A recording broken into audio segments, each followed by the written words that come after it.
Hello বন্ধুরা, চলো menu দেখিয়ে দিই। ছেলে এসে গেছে কাজে থেকে, খেতে দেবো। দেখো ভাত, গরম ভাত একদম।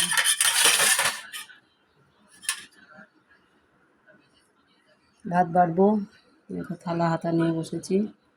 গরম ভাত, সাদা ভাত, তারপর মটরের ডাল, দেখো উচ্ছে দিয়ে ডাল।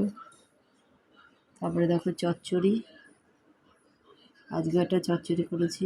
দেখো আলু ভাজা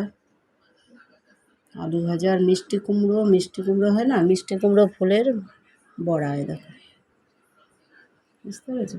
মিষ্টি ফুলের বড়া। আর এই যে পাতিলেবু আছে। এই দিয়ে আজকে শনিবার নিরামিষ খাওয়া হবে।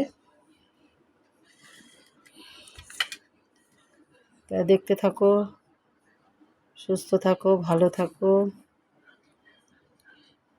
মনে চেলে সাবস্ক্রাইব, লাইক, শেয়ার করতে থাকো। খুব ভালো থাকো।